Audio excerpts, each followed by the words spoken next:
అందరికీ నమస్కారం. మా ఛానల్కి తిరిగ స్వాగతం. ఈ వీడియోలో సహనం చర్యగా మారినప్పుడు ఏమి జరుగుతుంది? ఉత్తరప్రదేశ్ అంతటా ఈపీఎస్ 95 పెన్షనర్లు వీధుల్లోకి వస్తున్నారు. వారి గొంతులను ప్రభుత్వం ఇకపై విస్మరించలేదని స్పష్టం చేశారు.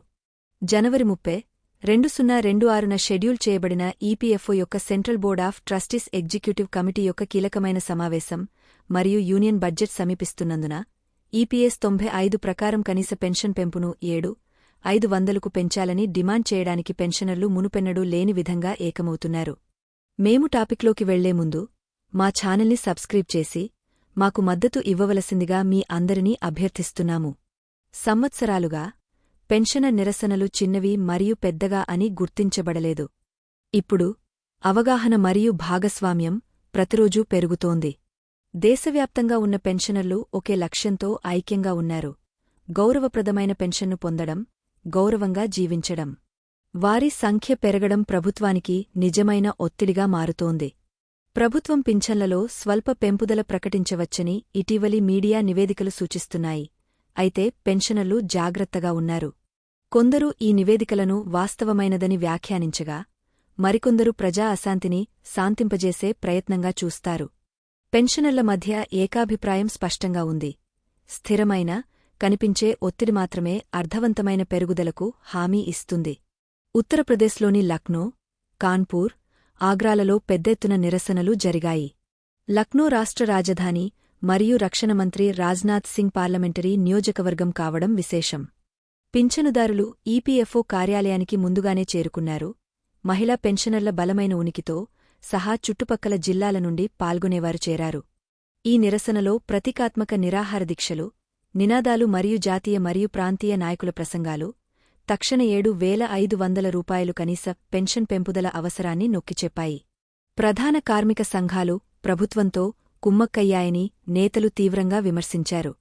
పెన్షనర్లు 7,500 రూపాయలు ప్లస్ డియర్నెస్ అలవెన్స్ మరియు మెడికల్ బెనిఫిట్లను డిమాండ్ చేస్తున్నప్పుడు యూనియన్లు ఉద్యమాన్ని బలహీనపరుస్తూ చాలా తక్కువకే సెటిల్ చేశాయి.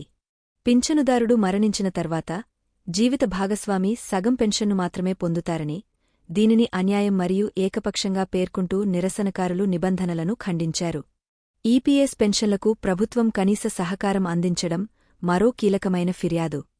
ప్రభుత్వం ఇతర పథకాలకు గణనీయమైన సహకారం అందిస్తున్నప్పటికీ 1972 నుండి ఈపీఎస్ పెన్షన్లలో దాని వాటా కేవలం 1.16% వద్ద ఉంది. భారతదేశం ప్రపంచంలోని 3వ అతిపెద్ద ఆర్థిక వ్యవస్థగా అవతరించాలని లక్ష్యంగా పెట్టుకున్నప్పటికీ, చారిత్రాత్మక విజయాలు సాధించినప్పటికీ వారి స్వంత పెన్షన్లు విస్మరించబడుతున్నాయని పెన్షనర్లు హైలైట్ చేశారు. నిరసనల్లో ప్రభుత్వ సంస్థలు మరియు ప్రైవేట్ సంస్థల నుండి కూడా పాల్గొన్నారు.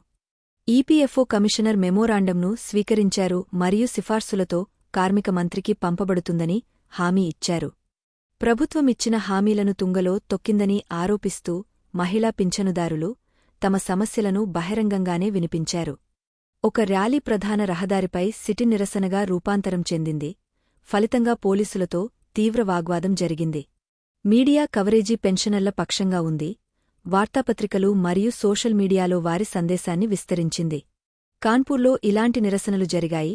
ఇక్కడ పెన్షనర్లు ఈపీఎఫ్ఓ కార్యాలయం వద్ద గుమిగుడి 7,500 రూపాయలు కనీస పెన్షన్ పెంపును డిమాండ్ చేస్తూ మెమోరాండాలను సమర్పించారు. ఆగ్రాలో పింఛనుదారులు మొదట జిల్లా మేజిస్ట్రేట్ను ప్రధానమంత్రికి సంబోధించిన మెమోరాండంతో సంప్రదించారు. తరువాత ఈపీఎఫ్ఓ కార్యాలయం వద్ద నిరసన తెలిపారు. తమ డిమాండ్ల ఆవశ్యకతను బలపరుస్తూ కేంద్ర ప్రభుత్వం వ్యూహాలను ఆలస్యం చేస్తోందని నేతలు ఆరోపించారు. పింఛనుదారులు ఇకపై విస్మరించడానికి సిద్ధంగా లేరన్నది ఈ సంఘటనల ద్వారా స్పష్టమైంది. వారి సంఖ్య పెరుగుతోంది. వారి గొంతులు బిగ్గరగా ఉన్నాయి మరియు వారి సంకల్పం దృఢంగా ఉంది. ఈపీఎఫ్ఓ ఎగ్జిక్యూటివ్ కమిటీ సమావేశం మరియు యూనియన్ బడ్జెట్తో ప్రభుత్వం ఒక సాధారణ ఎంపికను ఎదుర్కొంటుంది: ఈపీఎస్ 95 కనీస పెన్షన్ పెంపు 7,500 రూపాయలు మంజూరు చేయండి లేదా వెనక్కి తగ్గని ఐక్య ఉద్యమాన్ని ఎదుర్కోండి అని పిలుపునిచ్చారు. మీకు ఈ సమాచారం విలువైనదిగా అనిపిస్తే దయచేసి మీ వాట్సాప్ మరియు ఫేస్బుక్ సమూహాలలో షేర్ చేయండి.